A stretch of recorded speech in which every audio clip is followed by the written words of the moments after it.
COM4806ers. I'm Louise and I'm speaking to you from my little apartment in Victoria.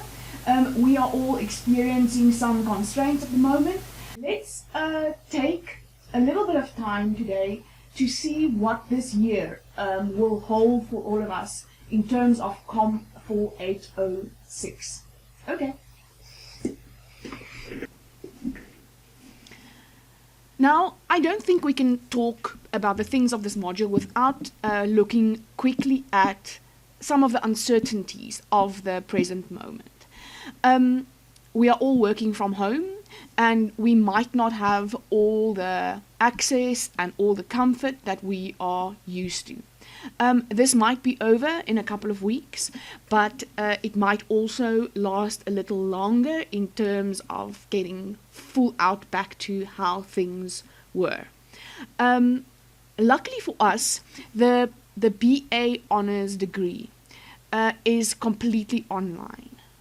I suspect all of you know this because you had to indicate that you can study online if you have to, and that you have internet access to get to your sources and your study material.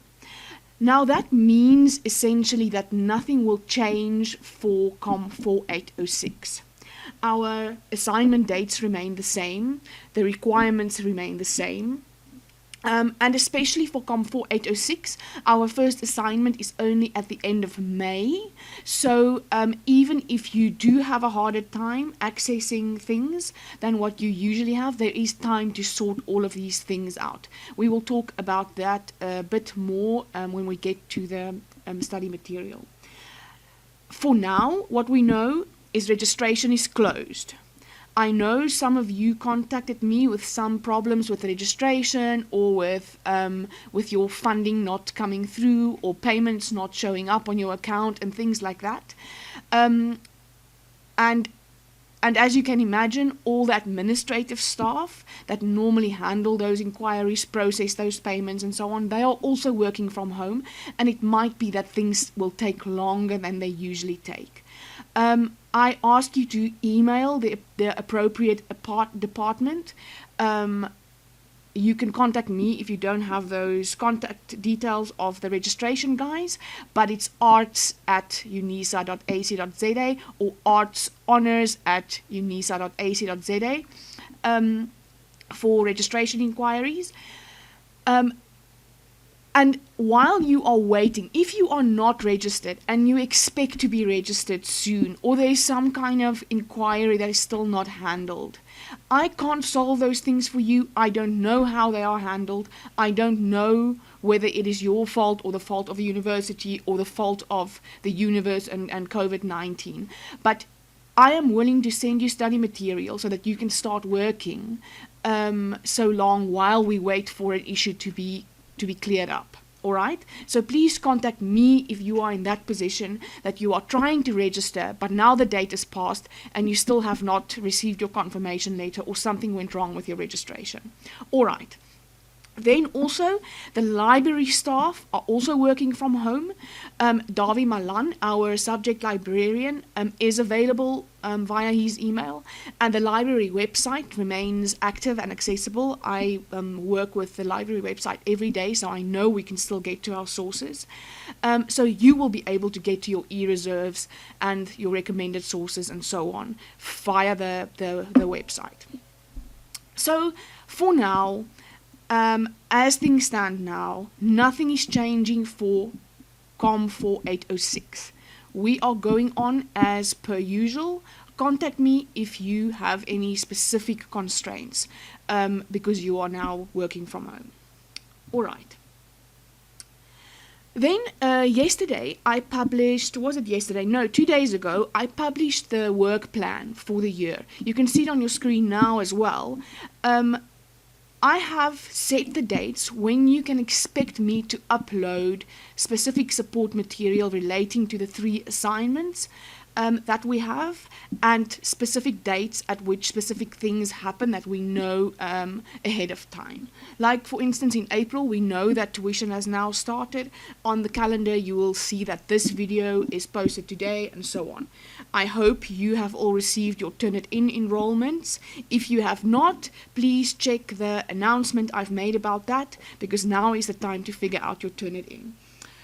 Then we have in May what you can call a support month for assignment 1. So every week in May, something small will happen that will help you progress towards finalizing assignment 1. Then August becomes the support month for assignment 2, and November will be the support month for the examination portfolio, because for the most of December, we are on holiday. It's festive season, and we don't know exactly how this festive season will play out yet. It's too far ahead of time that people already have their holidays planned and so on, but it is possible that I will be on holiday, or another lecturer will be on holiday. So what we do is we prepare for examination portfolio in November to kind of create a space in December where everyone can have some rest.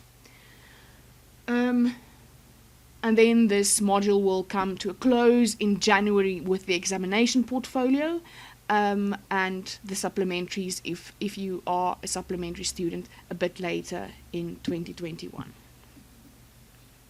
Okay, I want to quickly talk to you about how this module is put together. It's a kind of a pathway through some necessary skills and necessary understandings you must have at the end of COM4806. Now, assignment 1 you can see as the theoretical assignment. You will see, if you read what you must do, you must write 3 essays, that it's not an application. It's not a real life. You don't have to go to an organization. You don't have to apply your knowledge. It's not small questions. You are expected to write an essay that shows your understanding of some of the paradigmatic positions we cover in COM4806. So you will have to read a lot to begin to understand what those things mean. It is abstract and theoretical research concepts and ideas that we are working with. And assignment 1 is to show your theoretical, your book knowledge on these paradigmatic positions. Then assignment 2 is a little step closer to doing research, actually, and that is looking at how other scholars applied these paradigmatic positions and how these paradigmatic positions, methodologies, theory, context, topics, and so on fit together. So here in assignment 2, you are not giving your own book knowledge only, you are looking and evaluating and analyzing what other people did in their application of these understandings in a research project by reading articles, analyzing and evaluating those articles. And then in assignment 3, which is your examination portfolio, you take your book knowledge, you take your understanding of how these ideas manifest in research, in real research projects, and you combine those 2 skill sets to formulate a research proposal as your examination portfolio for a research project that could be feasible enough to execute. And in COM4806, for the examination portfolio, you will see we take you section by section. We tell you exactly what you need to include in this research proposal. So it is broken down to an extent that makes it a little bit easier for you to see how the ideas from our book knowledge and how our experience of how other people apply these ideas come together in forming a plan for a real research project. And then, if your examination portfolio passes, and if your research idea is deemed feasible by your COM4809 supervisor, it is possible that if you did COM4806 in this year and you write the examination in January and you pass the module, that you can use your research proposal, examination portfolio, assignment 3, whatever, of COM4806 as a starting point for your research project in COM4809. Now, there are certain requirements for this to happen.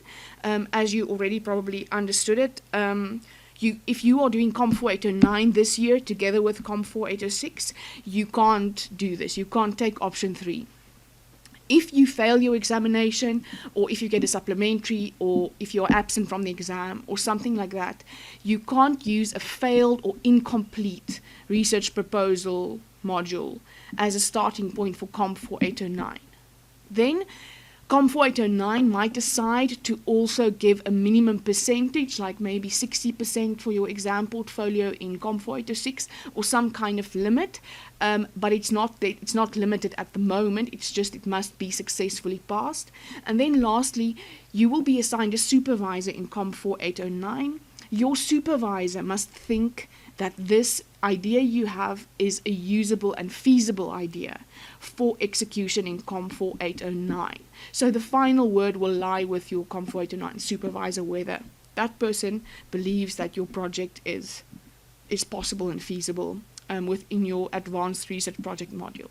But all right, keep it in mind as you work towards your exam portfolio in COM4806, because I know it's not ideal for many of you to do a set project or a given project in COM4809, that you would love to do something you are really interested in. Now, if you do well in COM4806, that is your chance to do research on a topic that is of interest to you. Then we will talk a lot more about Turnitin throughout the year. I will probably talk about it in every of the support videos I publish for you guys. But I want to start out by talking about the general things. You must read your Tutorial 101. This one in the corner there. There's I think it's page 20, around page 20. There are the guidelines for Turnitin. It's important that you read those things and that you understand them. If it's the first time you've used Turnitin this year, it's really worth it to go through the motions and understand what this program does and how you should use it, and not leave it for the last minute. You will find a guide. What do we call it? A student information guide. That's that little orange picture under your additional resources on MyUnisa. You will also find a document on copyright and plagiarism if you don't quite understand what we are on about. And then I want to add an introductory 5 cents worth on Turnitin. We no longer look at the percentage, similarity percentage, and make a decision on that. Your markers or your moderator or myself or your examiner will look at the actual similarity in the text. We don't ignore the similarity index altogether because it gives us some idea of what is up in the content. But you will lose marks or be safe based on the actual text that you submit. Now, if you look on your screen, this is an example. And you can see from this little screenshot that this student has a 19% similarity index. Now, in our old way of doing things, anything under 20 would have been deemed acceptable.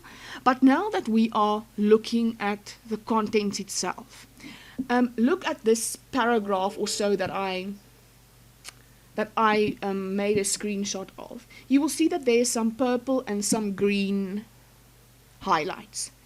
Now the first part, it says media richness theory introduced by Richard R. Daft and Robert H. Lengel in 1984, blah blah blah. And then you see some green, and you see some green again at the bottom. What if I look at this piece of text? What I see here is that this student probably read Daft and Lengel 1984, not herself, but you read some other source that spoke about Daft and Lengel. Because that formulation, the media richness theory introduced by this and this in 1984, I'm not sure if this student would have formulated it exactly like that if she read Daft and Lengel and decided to say this about their work. I think that is somebody else's interpretation that she is reading. And the fact that it's later again marked in purple with the Daft and the Lengel names also indicated as similar in the construction. It means that she, even if she did read Daft and Lengel, she probably used somebody else's interpretation of Daft and Lengel a little bit too much by using too many words that came from that one source. And then you'll see that last paragraph, for instance, that source reference is there, but the fact that the whole thing is highlighted means that this was taken word for word from somewhere else. Maybe it was taken directly from Vlahovic. I don't know. I didn't search this one specifically. It's just an example. But it's possible that if I search for Vlahovic et al. 2012 on page 436, I will find these exact words. So it could be that she is recognizing a source, but if you are using a direct quote, you must indicate that it's a direct quote. Otherwise, we assume that you read Vlahovic and you interpreted Vlahovic, and these words are your interpretation of that source material. If it's the source material's direct words, it needs quotation marks. So from all of this, if I look at this piece of text, I don't see like this student intending to be criminal, to be plagiarizing. But when I see this piece of text, I see that there are problems here in terms of academic integrity, because there are words used directly without quotation marks, and there are those other purple highlights that makes me doubt whether this student have read Daft and Lengel and whether she read other people's writings about Daft and Lengel's work. And as you know, if you have read the plagiarism and copyright policies and guidelines of the university, that you may not reference a source that you have not read yourself. If you put somebody in your text as a source reference, that is a declaration: I have read this source on this page, I found the information that I interpreted in my own work. So when we interpret the similarity reports that are handed in as your assignments, we don't necessarily look at the percentage, because 19% might not seem that high. But if I look at the text itself, I can see that this student did not go far enough to ensure that her work is of high academic integrity. And now, these are all allegations, and in very serious cases, we take plagiarism issues to the student disciplinary department, and they investigate whether the claims we make, the assumptions we make about the academic integrity based on the similarity reports is something worthwhile to pursue very serious consequences for, so something like suspension or even a criminal charge. But in most cases, you will just lose marks as part of the tuition process for academic integrity. So you will see this little picture on the screen of a handbag. This is the way I got to understand this initially. It is, if you see a Turnitin report with a 19% similarity, even a 5% similarity, but in the text you find things, highlights like the ones on the screen, that can be interpreted as not doing enough to ensure that your work is your own, and to make sure that you reference and handle your source material correctly. It is almost like turning out your handbag and for me to say, hey, but those sunglasses are stolen. And you're like, yeah, but the sunglasses is stolen, but the rest is mine. it doesn't matter if the whole handbag is stolen, like you've stolen a whole assignment or copied a whole assignment from somewhere else. That's terrible. But for you to claim like nothing is wrong because you only stole the sunglasses, or at least the phone is not stolen, it is not much of an argument. And if we look at the body of your text and we take 10% or 20% off your mark for your Turnitin report, it means that we have looked through your handbag and we found like a stolen cell phone and maybe sunglasses that I've seen your friend wear the other day, and I'm not sure whether that's actually your sunglasses, and the phone I know is not yours. You can't say like I've only stolen this one paragraph, it's not that bad. It's pretty bad if you've taken words from someone else and you didn't recognize the source properly. So I want to appeal to you to understand what we mean by plagiarism, different types of plagiarism, and I want you to make enough time when you do your assignments so that you can interpret your own Turnitin report. I don't want to see a Turnitin report that is like this. This is totally fixable, the one on the screen. If this student interpreted this report before sending it in, she would have seen, oh, wow, I forgot to change the words there. Oh, yeah, okay, this is too similar. Like, oh, yeah, I remember I didn't exactly read that Daft and Lengel myself. I must actually not use that in here, and make changes based on what the Turnitin report tells you. And I want you to know that you can use this and you can submit your assignment a second time after you've made the proper changes. And if you engage with your Turnitin report like this, thinking where you got this from, why is it flagged, talking to me even if you are unsure why a certain piece of text is flagged and what I think about it when I see something like that, it will help you in the process of understanding academic writing and what we talk about when we talk about plagiarism or integrity in our writing. So use the guideline, use the information in the 101, use that online tutorial website, Writing for Academic Integrity, that's indicated in all your study material almost, and get to the bottom of Turnitin. Get to understand it and use it to your own advantage. Another cool feature of Turnitin, actually, we don't use it officially, but it's also worthwhile to get to know that, because that's almost like a language editor that Turnitin has built in.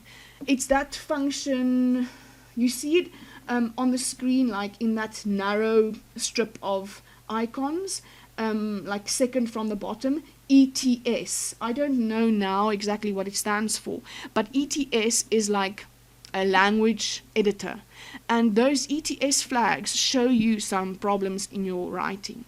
I think it even shows you some spelling errors, but it shows you grammar errors and so on. So you can even use that to improve your writing.